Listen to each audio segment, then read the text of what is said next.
दो अहम तस्वीरों के साथ, क्योंकि दोनों ही तस्वीरों का असर हिंदुस्तान पर पड़ सकता है। देश के दोनों पड़ोसी देश पाकिस्तान और श्रीलंका, दोनों में इस वक्त उठापटक चल रही है। पाकिस्तान में सियासी उठापटक है तो वहीं श्रीलंका में आर्थिक परेशानियां इस वक्त जोरों पर हैं। पाकिस्तान से जुड़ी हर अपडेट, हर खबर आपको एबीपी न्यूज पर हम लगातार सबसे पहले दे रहे हैं। आप बात कर लेते हैं श्रीलंका की भी, जहां पर आजादी के बाद सबसे बड़ा आर्थिक संकट आया है।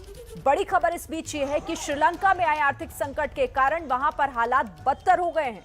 खाने और पीने के लिए समस्याएं लोगों के सामने है, लोग तरस रहे हैं। अब सरकार के खिलाफ इसी को लेकर सड़कों पर उतर आए हैं। राजधानी कोलंबो समेत देश के अलग अलग शहरों में जबरदस्त प्रदर्शन देखा जा रहा है। श्रीलंका के राष्ट्रपति का इस्तीफा मांगा जा रहा है, लेकिन गोटबाया राजपक्षे इस्तीफा न देने पर अड़े हुए।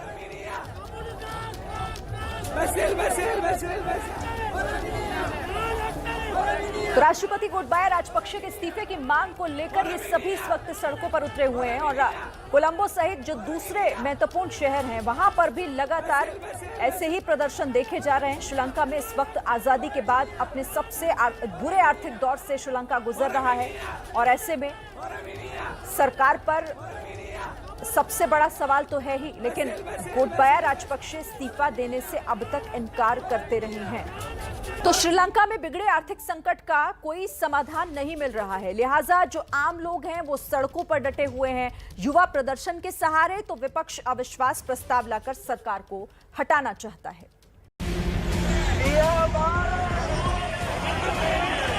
सड़कों पर प्रदर्शनकारी,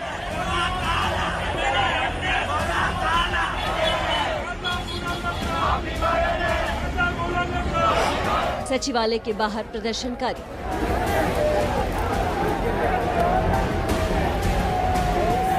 श्रीलंका में गहराते आर्थिक संकट के बीच सरकार पर दबाव बढ़ रहा है। विरोध प्रदर्शन रोज उग्र हो रहा है। प्रदर्शन का सबसे बड़ा पॉइंट राजधानी कोलंबो ही बन चुका है, जहां आम लोग पेट्रोल डीजल से लेकर खाने पीने की चीजों की कमी के चलते हाथों में झंडा, बैनर, पोस्टर लिए सड़कों पर उतरे हैं। तो दूसरी ओर सरकार चलाने वाली सचिवालय के सामने भी लगातार प्रदर्शन हो रहे हैं। श्रीलंका में आम लोगों के साथ साथ विपक्ष भी अब राजपक्षे सरकार पर तीखे प्रहार की कोशिशों में जुट गया है। सरकार के खिलाफ अविश्वास प्रस्ताव लाने की तैयारी हो रही है। श्रीलंका की मुख्य विपक्षी पार्टी एसजेबी ने सरकार के खिलाफ अविश्वास प्रस्ताव लाने का ऐलान कर दिया है और खबरों के मुताबिक एसजेबी ने इसके लिए सांसदों के हस्ताक्षर लेने शुरू कर दिए हैं। तो लोग अब सड़कों पर उतर आए हैं। देखिए, श्रीलंका में हालात इतने खराब हो गए हैं कि जरूरत की हर चीज के दाम इस वक्त आसमान छू रहे हैं।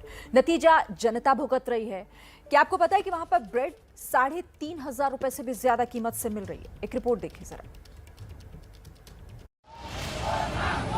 संकट को खत्म करने के लिए राजपक्षे सरकार के वित्त मंत्री आईएमएफ से बातचीत की कोशिशों में जुट गए हैं, क्योंकि देश का फॉरेन रिजर्व का ग्राफ बहुत नीचे जा चुका है और उसी का नतीजा है कि जरूरी चीजों के दाम आसमान पर हैं। यहाँ पेट्रोल की कीमत में एक साल में 85% की बढ़ोतरी हुई है।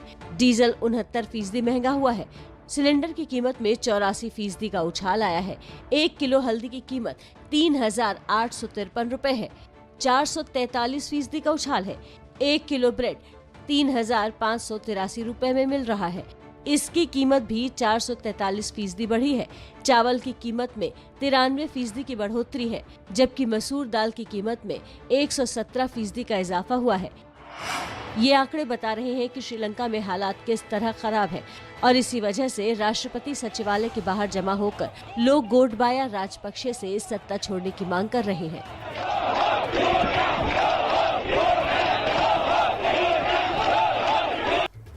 तो आर्थिक संकट से जूझ रहे श्रीलंका के साथ एक अच्छे पड़ोसी होने के नाते भारत पूरी मजबूती के साथ खड़ा हुआ है, मदद का हाथ आगे बढ़ा रहा है। भारत से हजारों टन डीजल श्रीलंका भेजा जा रहा है। श्रीलंका जिस आर्थिक संकट से जूझ रहा है उसकी जड़ में है ईंधन की कमी, और ऐसे में एक अच्छे मित्र और एक अच्छे पड़ोसी की भूमिका में भारत सामने आया है और श्रीलंका की हर संभव मदद कर रहा है। और श्रीलंका का पहिया चले, इसके लिए भारत ने बीते कुछ दिनों में 2,70,000 मीट्रिक टन ईंधन भेजे हैं। मेरे पीछे ये आप मेरापी जहाज देख रहे हैं, जिसमें बीते दिनों 40,000 मीट्रिक टन डीजल भरकर आया श्रीलंका की मदद के लिए। ये डीजल काम आएगा श्रीलंका के बिजली घरों को सुचारू रखने के लिए, ताकि श्रीलंका को बिजली मिल सके। ये डीजल जाएगा पेट्रोल पंप के जरिए गाड़ियों की टंकी तक, ताकि श्रीलंका का पहिया चल सके। इस वक्त श्रीलंका में ईंधन की भारी कमी है, जिसे दूर करने में भारत बड़ी भूमिका निभा रहा है। बीते दिनों में भारत ने 40,000 मीट्रिक टन डीजल और 36,000 metric ton petrol credit line के तौर पर श्रीलंका तक पहुंचाया है। कितना खास है ये अभियान, इस अभियान के बारे में बताइए, और जो मदद हमारे देश से श्रीलंका को दी गई है इसके बारे में बताइए। ये जो डीजल हम लेके आ रहे हैं वो इनके पावर प्लांट्स में सप्लाई होगा, जिससे कि उनकी इलेक्ट्रिसिटी और उसको मदद हो सके। आपके लिए कितना खास है ये अभियान? They are expressing their deep gratitude to India and the people of India for helping them in their hour of crisis. ये कार्गो हमने सिक्का जामनगर के रिलायंस टर्मिनल से लोड किया है। अराउंड 4.5-5 डेज लगे सिक्का से यहाँ तक, जामनगर से यहाँ तक पहुँचने के लिए कोलंबो के लिए। निशांत मेहता ने ये भी बताया कि तट पर काम करने वाले श्रीलंका के लोग उन्हें भारतीय मदद के लिए शुक्रिया बोल रहे हैं। श्रीलंका के बड़े क्रिकेट सितारे भी भारत की कोशिशों की सराहना कर रहे हैं। अहम बात यह है कि श्रीलंका के लोग भी, श्रीलंका का नेतृत्व भी भारत की इस भूमिका के प्रति कृतज्ञ है, सराहना कर रहा है, और साथ ही साथ चूंकि हालात खराब हैं तो अनुरोध भी कर रहा है कि भारत अपना मदद अभियान जारी रखे। और निसंदेह भारत का मदद अभियान यूं ही चल रहा है, जो जारी रहेगा। तो श्रीलंका के इस मुश्किल हालातों के बीच भारत हर संभव मदद करने की कोशिश कर रहा है और लगातार मदद का हाथ आगे बढ़ाया भी जा रहा है। लेकिन इसी बीच सवाल ये उठता है कि आखिर कब तक मदद के सहारे, और श्रीलंका में जो ये मुश्किल हालात इस वक्त हैं ये कैसे सुधरेंगे और कैसे खत्म होंगे। फिलहाल ग्राउंड जीरो आपको लिए चलते हैं। हमारे संवाददाता जैनेन्द्र, जो कि ग्राउंड जीरो से हमारे साथ जुड़े हुए हैं, कोलंबो से सीधा उन्हें आप देख रहे हैं इस वक्त। जैनेन्द्र, आपके पीछे मैं जो देख पा रही हूँ, जाहिर तौर पर ये वही तस्वीरें होंगी जो इस वक्त युवाओं का आक्रोश सड़कों पर उतरा हुआ है सरकार के खिलाफ, और वो किसी भी कीमत पर चाहते हैं कि ये सरकार हटे, राजपक्षे का इस्तीफा हो और उसके बाद हालात सुधार किसी तरीके से हो वहां पर।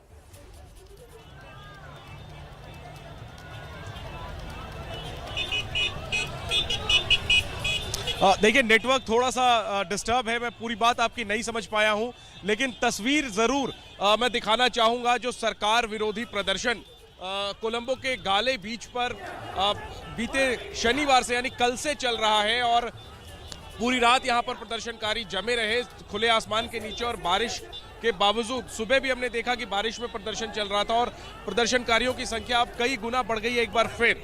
कल भी 24 घंटे पहले इसी जगह पर हजारों प्रदर्शनकारी थे, और एक बार फिर वही तस्वीर नजर आ रही है। आपको श्रीलंका के झंडे नजर आएंगे और साथ ही साथ नारेबाजी सुनाई देगी, और सभी जो प्रदर्शनकारी हैं उनकी एक बड़ी मांग यही है कि राष्ट्रपति इस्तीफा दें। आप देख सकते हैं जो तमाम प्ले कार्ड्स लेकर के लोग आए हुए हैं, उन सब पर जो उनकी मांग है राष्ट्रपति के खिलाफ, उसी बात का जिक्र है। और इसके अलावा अहम बात एक ये भी कि इसमें भागीदारी जो है वो युवाओं की है। निश्चित तौर पर जो मौजूदा सरकार है वो हालात को संभालने के लिए IMF वगैरह से मदद की कोशिश कर रहा है, भारत भी मदद कर रहा है, लेकिन जो नीतियों के स्तर पर बदलाव होना है उसके लिए लोग चाहते हैं कि राष्ट्रपति इस्तीफा दें, नई सरकार बने, नए लोग आए जो स्वच्छ छवि के हों, जो बेहतर नीतियों के साथ शासन कर सके। तो हालात को सुधरने में अभी समय लगेगा, और जाहिर सी बात है, लेकिन क्या इस प्रदर्शन के दबाव में आकर राष्ट्रपति इस्तीफा देंगे, इसको लेकर के दिलचस्पी श्रीलंका में बनी हुई है, क्योंकि लगातार बीते हफ्ते 10 दिन से रोजाना ही बड़े प्रदर्शन हो रहे हैं पूरे कोलंबो में।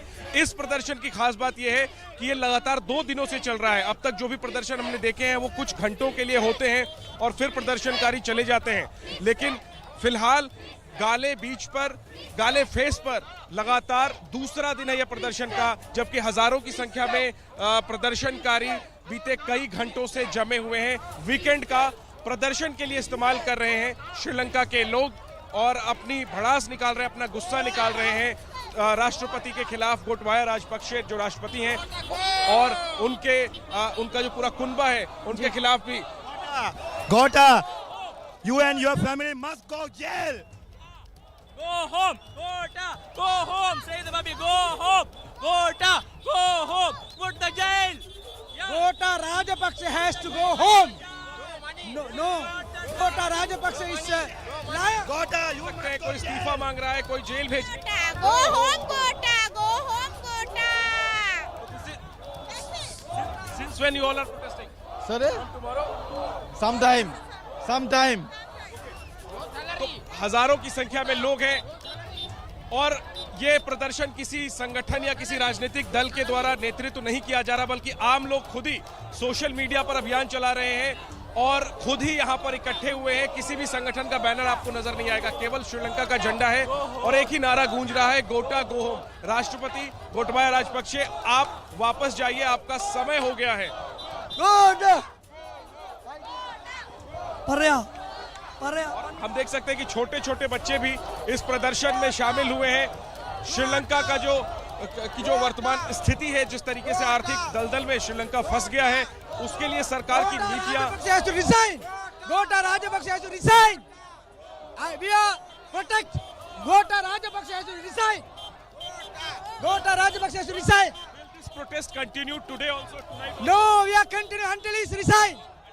Yes. तो सरकार पर दबाव बनाने की लगातार कवायद है। श्रीलंका में पूरी कैबिनेट ने इस्तीफा दे दिया, जिस तरीके से लोग सड़कों पर आए और जब हालात बिगड़े, लेकिन असली मांग हो रही है राष्ट्रपति के इस्तीफे की, और राष्ट्रपति का इस्तीफा फिलहाल न हुआ है, न होने की संभावना नजर आ रही है और इसी वजह से लोगों की नाराजगी बढ़ती जा रही है, प्रदर्शनकारियों की संख्या बढ़ती जा रही है। Shame on you, Gota. If Gota resigns, will the problem be solved? I think so, but not sure. If Gota goes home, who will manage things? No, it's not the main solution, but we have a solution.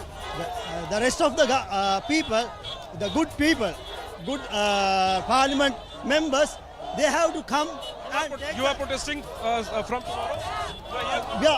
we are protest keep going till the Gota and the people, corruption people must go. I can see thousands of people. How many people have gathered here?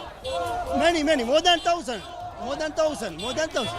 many, right. हजारों लोग काले face पर जमा हैं और प्रदर्शन कर रहे हैं, राष्ट्रपति के खिलाफ गोटा गो होम के नारे लगा रहे हैं। और ये तस्वीर हम यहाँ काले फेस पर कोलंबो के कल से देख रहे हैं। तकरीबन 35 घंटे से 40 घंटे से ये प्रदर्शन इसी तरह यहाँ पर जारी है, जबकि बारिश का मौसम है, तेज बारिश कल रात भी हुई है, आज सुबह भी हुई है, लेकिन आप देख सकते हैं कि हौसला कम नहीं हुआ है और ये नौजवान श्रीलंका का भविष्य बदलने के लिए बिल्कुल उतरे हुए हैं जैनेंद्र, क्योंकि चारों तरफ से और देखिए पूरी सड़कों के दोनों ओर बड़ी संख्या में, और ये तमाम युवा हैं जो वहां पर जुटे हुए हैं और इनकी एक ही बात जो है वो चाहे आप उनके बैनर पोस्टर में दिखाई दे रहे हो या फिर उन नारेबाजी में, वो एक ही बात करते हुए नजर आ रहे हैं कि गोटबाया इस्तीफा दें, क्योंकि इन हालातों के पीछे वो उन्हीं को जिम्मेदार मान रहे हैं। लेकिन गोटबाया राजपक्षे इस्तीफा देने के लिए फिलहाल तो तैयार नहीं है। पेंटिंग्स के जरिए दिखाया गया है, भावी पीढ़ी को रामायण काल की जानकारी देगा रामायण इंटरप्रिटेशन सेंटर। श्री राधे केशरवानी, श्री राकेश दिनकर, श्री संतोष खूंटे, श्री चंद्रकांत साहू, श्री ओंकार रायसागर, श्री राधे रामनवमी के मौके पर ये सौगात दी गई है। छत्तीसगढ़ के मुख्यमंत्री भूपेश बघेल को आप देख रहे हैं। छत्तीसगढ़ के सीएम ने इस रामायण सेंटर का लोकार्पण किया, जहां रामायण काल की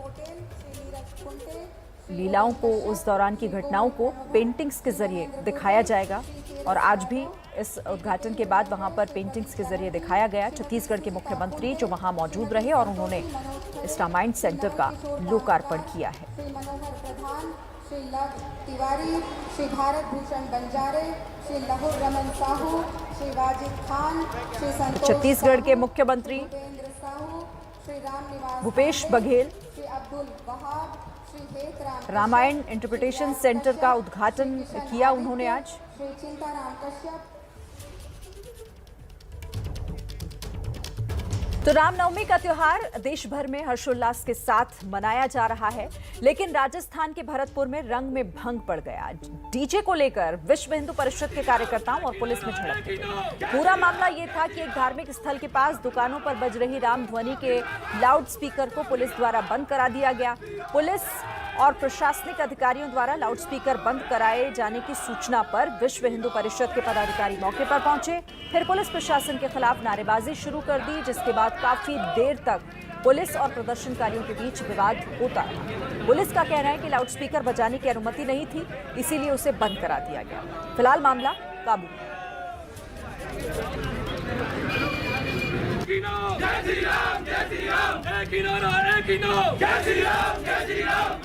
मध्य प्रदेश के छिंदवाड़ा में रामनवमी के जुलूस के दौरान बड़ा हादसा हुआ। यहां शोभा यात्रा के दौरान डीजे की गाड़ी पर लगा हुआ झंडा ट्रेन की ओवरहेड वायर से टकरा गया और इस हादसे में 5 लोग बुरी तरह से जख्मी हो गए, जिसमें से एक को इलाज के लिए नागपुर रेफर किया गया। हादसा 4 फाटक ओवरब्रिज के नीचे उस वक्त हुआ जब रामनवमी का जुलूस यहां से गुजर रहा था।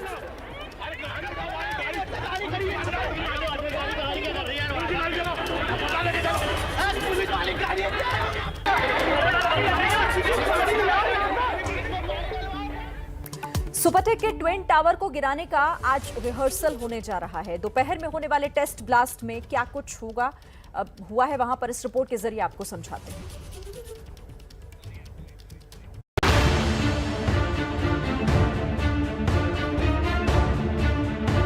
इस वक्त हम मौजूद हैं नोएडा के सेक्टर 93 के सुपरटेक ट्विन टावर के कंपाउंड में। 32 मंजिला इमारत है, 103 मीटर की इमारत है। इसमें आज टेस्ट ब्लास्ट किया गया है। ये जो ब्लास्ट हुआ है ये पूरी तरीके से सफल रहा है। नोएडा के सेक्टर 93 में सुपरटेक प्रोजेक्ट के इन ट्विन टावर्स को 22 मई को गिराया जाएगा, जिन्हें पूरी तरह से ढहाने की आज रिहर्सल हुई। दोपहर करीब 2:30 बजे टेस्ट ब्लास्ट किया गया। ब्लास्ट के लिए 4 से 5 किलो विस्फोटक का इस्तेमाल हुआ। 13वें फ्लोर पर एक कॉलम में और बेसमेंट के 4 कॉलम में ब्लास्ट किया गया। पिलर्स को जियो टेक्सटाइल फाइबर से ढका गया। आज जिस वक्त रिहर्सल को अंजाम दिया गया, उस दौरान आसपास के लोगों के लिए कई एहतियाती कदम भी उठाए गए। ये जो ब्लास्ट हुआ है ये पूरी तरीके से सफल रहा है। जो इन्होंने एक्सपेक्ट किया था वैसा ही रिजल्ट जो है वो यहाँ पर देखने को मिला है। जैसा कि एडिफाइस इंजीनियरिंग और जेट डिमोलिशन ने सोचा था, वैसा ही रिजल्ट जो है वो टेस्ट ब्लास्ट का इनको देखने को मिला है। यानी कुल मिलाकर कहा जा सकता है कि जो अधिकारी हैं जो इन दोनों कंपनियों के, वो पूरी तरीके से इस टेस्ट ब्लास्ट से खुश हैं और संतुष्ट हैं। ब्लास्ट के वक्त टावर के सामने की 2 सड़कें बंद कर दी गईं। आसपास रहने वाले लोगों को घरों में रहने की हिदायत दी गई। टेस्ट ब्लास्ट के आधार पर ही मई में होने वाले मेन ब्लास्ट की रूपरेखा की तैयारी की जाएगी। दोनों ट्विन टावर्स को गिराने का जिम्मा एडिफाइस इंजीनियरिंग और जेट डेमोलिशन नाम की 2 कंपनियों को मिला है। पहली कंपनी एडिफाइस इंजीनियरिंग एक भारतीय कंपनी है। दूसरी कंपनी जेट डेमोलिशन दक्षिण अफ्रीका की कंपनी है। साल 2019 में इसी कंपनी ने जोहान्सबर्ग में 108 मीटर ऊंचे बैंक ऑफ लिस्बन इमारत को गिराया था। एक फ्लोर पे तकरीबन 70 कॉलम है। उसमें से हम 4 कॉलम एक बेसमेंट में निकाल रहे हैं और एक कॉलम तो धूल उड़ना बहुत मिनिमल है। आवाज़ की अगर आप बात करेंगे तो अपने दिवाली में जो फटाके फूटते ऐसा आवाज़ आएगा 1-2 बार। ना ही आवाज़ का कोई कंसर्न है, ना ही धूल का कोई कंसर्न होने वाला है, इसलिए हम लोग इवैक्यूएट भी नहीं करवा रहे। अब आपको बताते हैं ट्विन टावर की शुरुआत से लेकर अंत की कहानी। जून 2005 9 फ्लोर वाले 14 टावर का प्लान लॉन्च हुआ।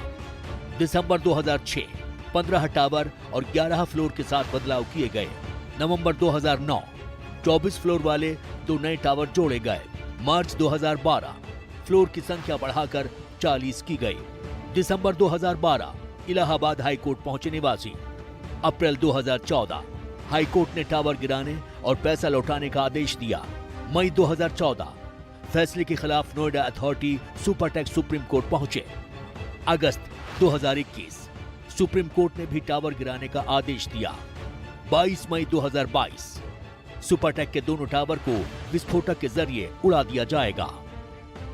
पाकिस्तान में इमरान खान की सरकार गिरने के बाद विपक्षी खेमे में खुशी की लहर है और इस्लामाबाद में जश्न भी शुरू हो गया। इस्लामाबाद के बाद अब ये जश्न लंदन तक भी पहुंच गया है। वो तस्वीरें भी आपको दिखा देते हैं। लंदन में नवाज शरीफ के घर के बाहर उनके समर्थकों ने जश्न मनाया। ये तस्वीरें जो नवाज शरीफ के घर के बाहर की हैं, उनके समर्थक। पाकिस्तान में इमरान सरकार गिरने के बाद जश्न का माहौल लंदन में भी देखने को मिला है।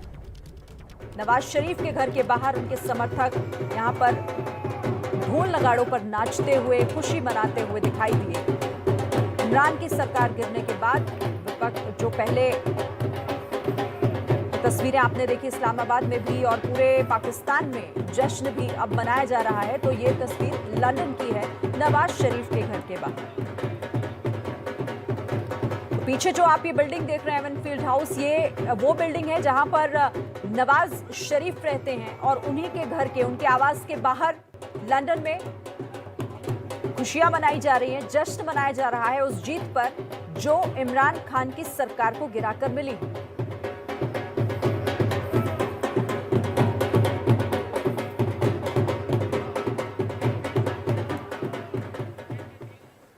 तो पाकिस्तान में कल नए पीएम का चुनाव होना है। नवाज शरीफ की पार्टी पीएमएलएन की तरफ से पीएम उम्मीदवार के तौर पर शहबाज शरीफ ने नामांकन भर दिया है। उधर इमरान खान की पार्टी ने पूर्व विदेश मंत्री शाह महमूद कुरैशी को अपना पीएम उम्मीदवार बनाया है। दोनों के नामांकन के वक्त भारी हंगामा हुआ। शाह महमूद कुरैशी जब पर्चा भरने के लिए गए तो वहां पर नवाज की पार्टी के नेता एहसान इकबाल के साथ उनकी तीखी बहस हो गई। शहबाज जब नामांकन भर रहे थे तब पीटीआई के लोग उनके खिलाफ नारेबाजी कर रहे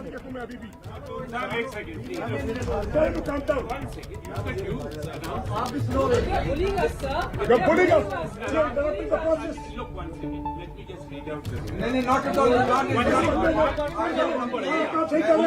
शरारत की है, ऐसे बाद में शरारत की है कि शहबाज शरीफ के नॉमिनेशन पर शरारत कर रहे हैं। रूल बता दूं, आपको रूल बताया तो the speaker shall in the present के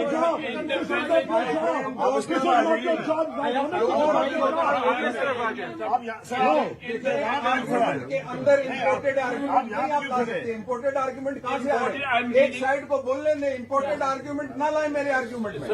I don't like import. Organic बात करें। मेरी रिक्वेस्ट रीजनेबल है कि नहीं है? नहीं है। Let me tell you. हाँ जी, पहले सुन लीजिए। अदब से मैंने कहा 4 दफा बात निकाले सबको, हम सबको बात निकाले। आप करें, बात करें। उस वक्त की तस्वीरें जब नॉमिनेशन फाइल करने के लिए पहुंचे थे शाह महमूद कुरैशी और उस दौरान वहां पर एहसान इकबाल के साथ उनकी झड़प हो गई। ये झगड़ा काफी तल्ख होता गया। तस्वीरें उस वक्त की आपको इस वक्त दिखा रहे हैं। शाह महमूद कुरैशी और एहसान इकबाल के बीच तीखी बहस। मारियुपोल में भारी गोलाबारी इस वक्त हो रही है। रूस की तरफ से लगातार हमले हो रहे हैं। यूक्रेन के खार्किव शहर में भी लगातार बमबारी जारी।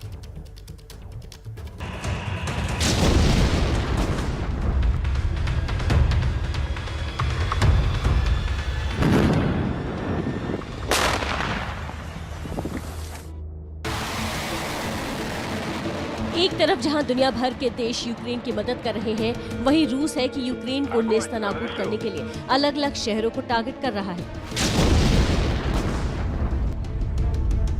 बीते एक दिन में रूसी सेना यूक्रेन के खार्किव इलाके में करीब 50 बार हमला कर चुकी है।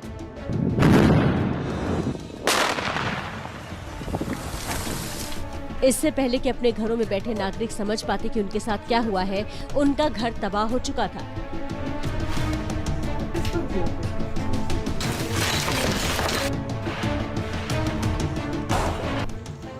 यूक्रेन का शहर मारियुपोल तो खंडहर में तब्दील हो गया है। अब तक हजारों लोग बेघर हो चुके हैं और न जाने कितने लोगों ने अपनी जान खो दी है। शहर में लगातार बचाव कार्य चल रहा है।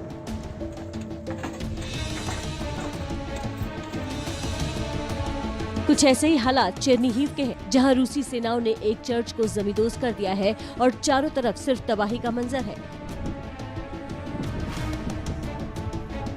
दोनेस्क और क्रामातोर्स्क में जो मिसाइल हमला हुआ, उससे अब भी लोग उबर नहीं पा रहे। रेलवे स्टेशन पर उस समय जो लोग मौजूद थे, वो उस डरावने पल को अपने दिमाग से निकाल नहीं पा रहे।